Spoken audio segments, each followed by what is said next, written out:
Charity is not normal. The bully we all hate to receive is not normal. The demolisher of what should work just fine is not normal. The enslaver favouring tips over fair wages is not normal. The self-server paying off a personal Pearlygate passport is not normal. The peddler of poverty porn sold as heartwarming goodwill is not normal. Charity is not normal.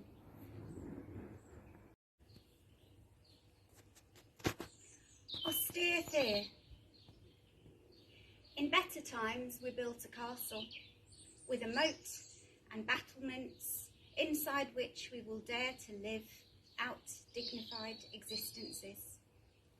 But the stink of mind-forged mind manacles is contrived to seep its sickening vapours invisibly through our hard-grafted bricks and mortar. On the drive through our sunshine-leafy suburb catchment, our car radio drip feeds us intravenous dags of mediated sewage.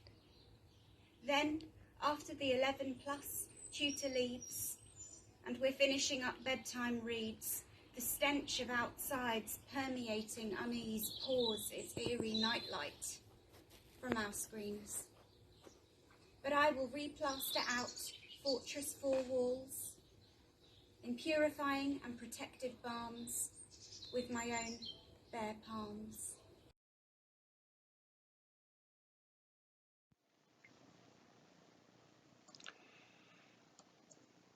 Meet Up in the Bermuda Triangle by Jim Tritten. Appears in Printed Words, Winter 2019-2020. The thing about flying at night at sea with no moon or stars is there's no horizon. No way to distinguish where the air ends and the water begins. You have to trust your instruments. The artificial horizon or attitude gyro and the vertical speed indicators are your guideposts. That cold night in December was very dark. Flashes from the towering thunderstorms ahead provided the only lights, and of course the white and cobalt blue flames coming out of the exhaust stacks on either side of the A1E's massive Wright 2700 horsepower engine, and the red and green wingtip lights. This old bird had been designed before I was born and had the looks of a classic World War II fighter. The rule about thunderstorms is to fly as low as possible underneath the bad weather. I decided 500 feet was about right. Enough altitude to live through a sudden downdraft, high enough to be well over the small Caribbean atolls and keys that dot the Bahama Islands. The steady drone of the engine lulled me into a fixation on the artificial horizon and neglecting to watch whether I was holding my altitude or on a slow descent. The warning button on the radar altimeter turned red, and an audible alarm sounded in my helmet's earphones. I shook my head, blinked, and pulled back on the stick while I added about 10 inches of engine manifold pressure to permit me to gain altitude and level off again at 500 feet. I throttled back to cruise settings and double-checked my heading against the magnetic wet compass. I was 350 miles off the coast. No chance I would miss hitting the United States, but not at all certain I would be anywhere near the exit of the St. Johns River. This area of the Caribbean had been labeled the Bermuda Triangle for numerous strange occurrences, including navigation difficulties. Then, too, there was the story about the missing Flight 19, 5 Fort Lauderdale-based Navy TBM Avenger torpedo planes disappearing over these same waters in December 1945. As I passed under the thunderstorms, the windscreen lit up with electrical sparks that crawled from the center outward. I glanced out to the wings and saw the St. Elmo's fire advance from the fuselage outboard to each wingtip. I watched the meteorological phenomena. Didn't seem to affect the navigation lights or my instruments. Not much to do as I motored along and passed through the bad weather. I flipped the toggle switch to see if I could pick up the automatic direction-finding radio beacon on New Providence Island. The number 1 needle swung from side to side, pointing back to the thunderstorms. No sense trying to use the onboard navigation aids. Just keep flying west and report back to the ship, feet dry, when I was over land. The windscreen filled with an opaque gray, and I realized I'd entered a fog bank. Focus on the attitude gyro, keep the wings level, and maintain altitude. I reached down to the documents pouch on the right side of the cockpit and extracted the aviation charts for the southeast U.S. As I turned my head back up to the left, I had difficulty getting my eyeballs to steady on the artificial horizon. My stomach churned, with foul-smelling burps escaping my gut.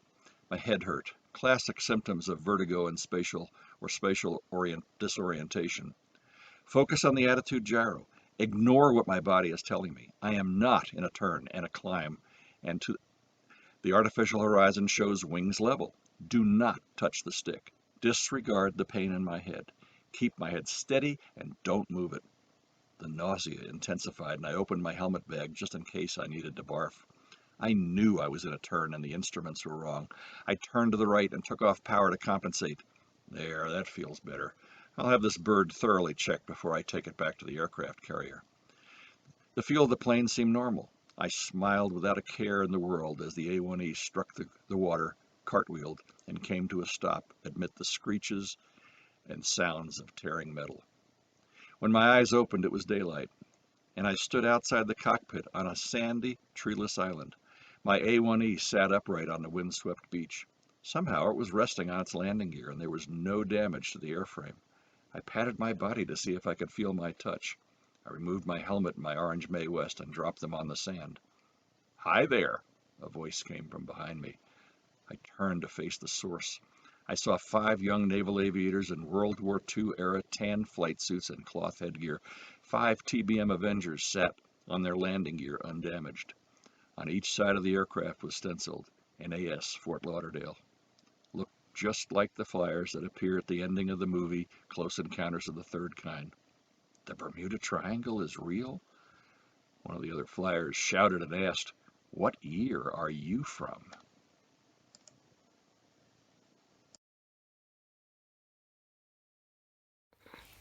I Am One of the Forgotten Disabled by Katie Haigh. I'm disabled, but I'm not an inspiration. I'm not in the media for breaking down walls. I'm not a Paralympic star, or one of those a bad attitude can't stop them, doing the unbelievable, amazing the world.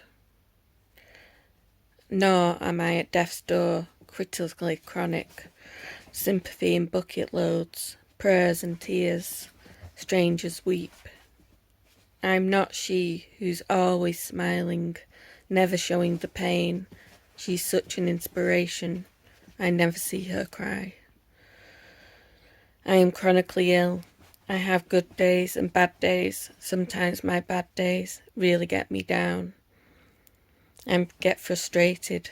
I get angry. Sometimes I want to scream. Other times I need to cry. I have to pace myself. I've learned the hard way. I cannot just push through, because everything has a price. At times I wear a mask.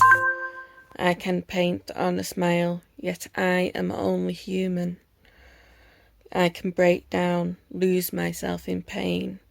So I am disabled, but I'm not an inspiration. I'm just trying to live one day at a time. This is an extract from my novel, The Toffee Man and the Kingdom of Ends. This, he thought, might be the happiest he'd felt in a long time, striding back across the freshly cut summer grass as it shimmered in early morning dew. This vast stretch of green behind the vicarage was rarely used or seen by parishioners, and one of the few places that he had privacy. He felt a sense of magnanimity that he had gifted and so carefully prepared it for the annual church fete today. The grass had grown long and unruly.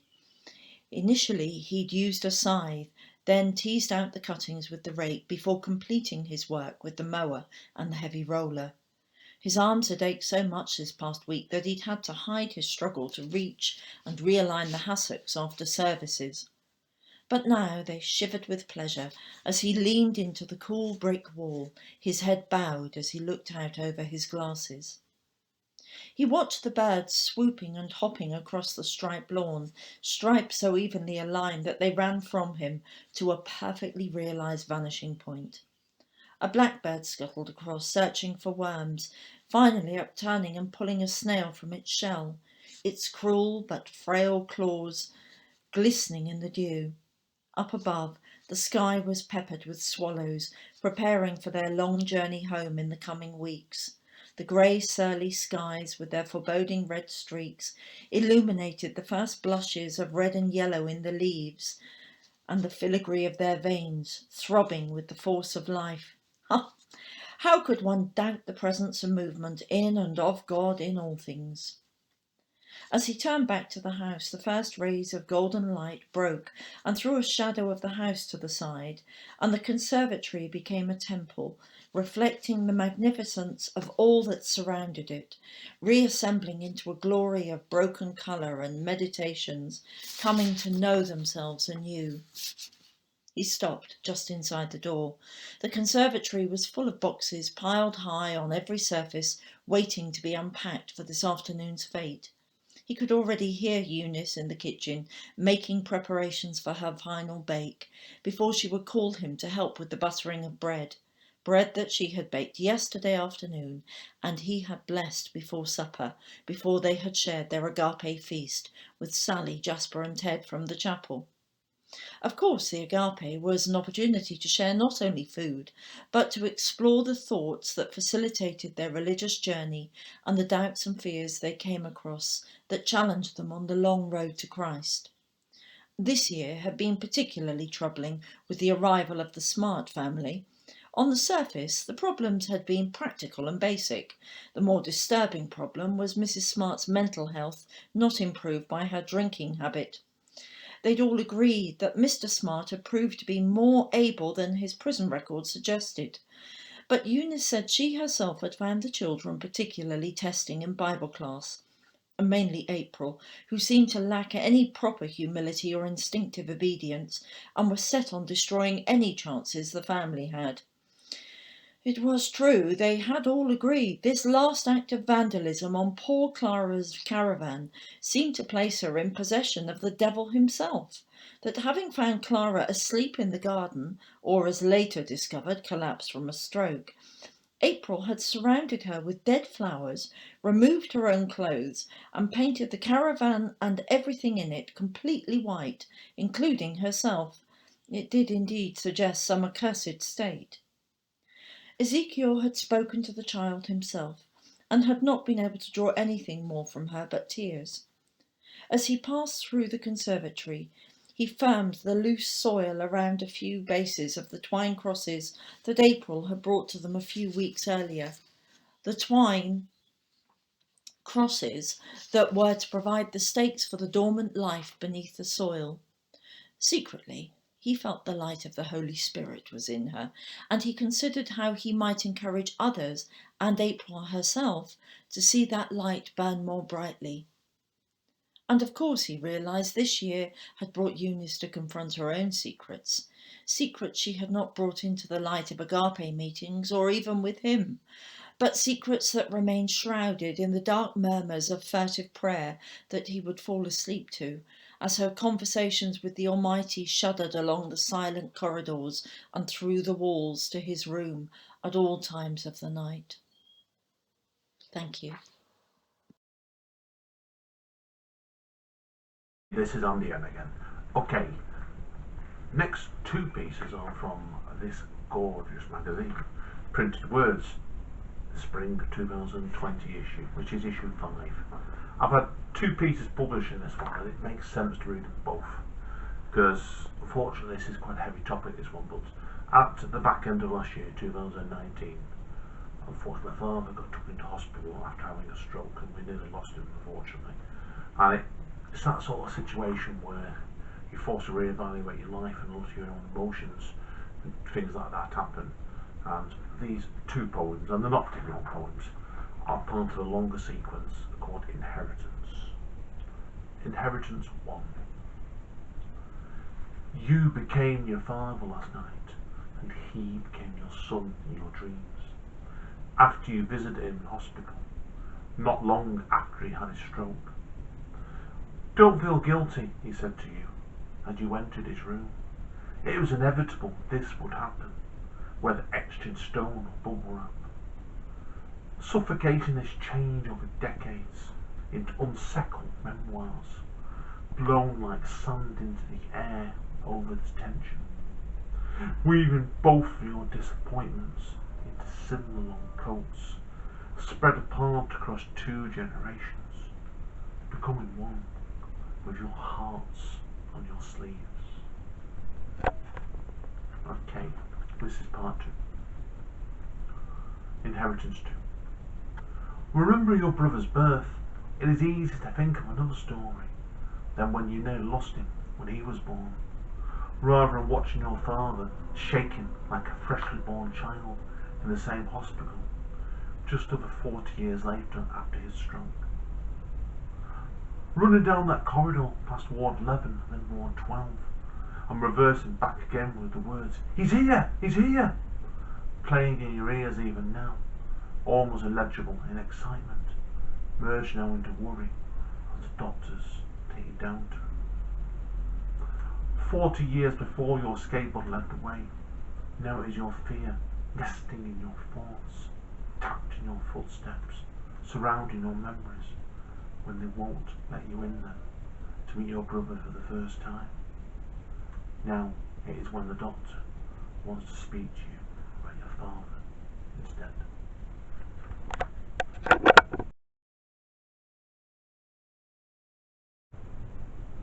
Right, this is from Printed Words, Spring Issue 2020.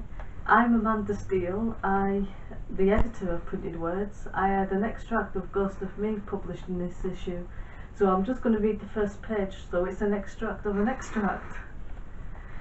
I never imagined my own death. Why would I? I was 36 years old. I had years left, or so I thought. I changed my mind about that when I woke up in the morgue. The dead body, my dead body, laid out in front of me, provided a good indication that I no longer needed to draw breath. My eyes were open, and I could almost imagine I was staring at myself. Yet I struggled to look away from the shell I used to inhabit. My eyes wandered from my bruised face to the red mark on my neck, as if I was punched and strangled. I closed my eyes. Maybe this would be gone when I opened them again. I'd have a laugh at the weird dream I had about being beside myself in the morgue. A brief memory popped into my head, hands gripping my arms, then the image faded. I opened my eyes to find my corpse wasn't gone though. It seemed to be taunting me for thinking I could make it not real. Did somebody do this to me? I asked my dead self, only to receive no response. She just laid still. I wondered if all dead people looked like they'd been scared to death, I suppose. I watched enough crime shows to recognise the signs of a murder.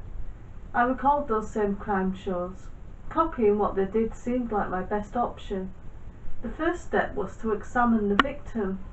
I took a deep breath, although no air went in or out of my body, but the action remained the same. I twisted my head from side to side. I stretched my arms like someone preparing for a boxing match or an intense workout session might do. It helped to imagine I was looking for clues about a fictitious character. If I stopped to dwell on the reality of my death, I might have panicked. It also helped to have no recollection of the circumstances leading up to my death. I remembered my family and Paul.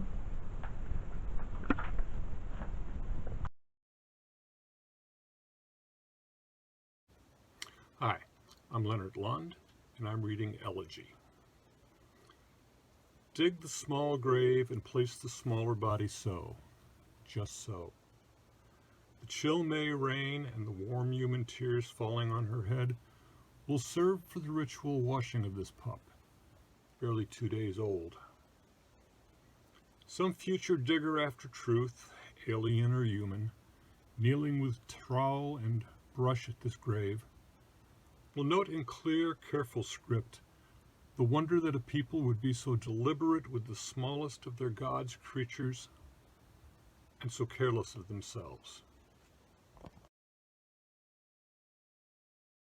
Okay, it's called Mic Drop. It's a non-stop mic drop situation, a cause of much deliberation. At the open mic poetry nights, there's a need to adjust the microphone height. It seems we have a broken mic stand, it just came off in my hand. Yet again, the mic's cut out and dangling, and we're awfully sick of wrangling with this wayward piece of kit. Let's stop before it's all in bits. As wild and fearsome as a deck chair, this gear's invoking mild despair. Can we find a way to prevent this wreck?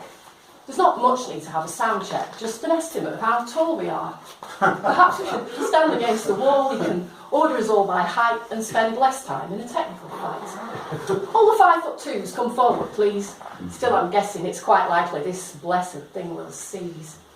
I'm dying to give you some assistance when I see the mic stand put up resistance. You can't attack it like that, it'll just come loose. You do know that it unscrews, although not necessarily when you choose. You may observe with a brief assessment, it is made for infinite adjustment. This micro stage is rather small, resembling a ledge.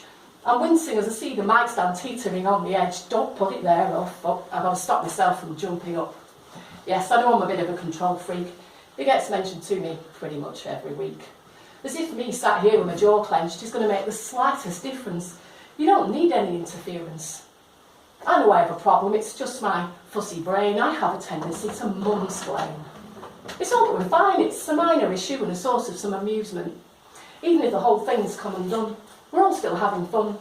I can see I need to let it go, so I'm sorry. I'll shut up, sit down now and let you get on with the show. Thank you.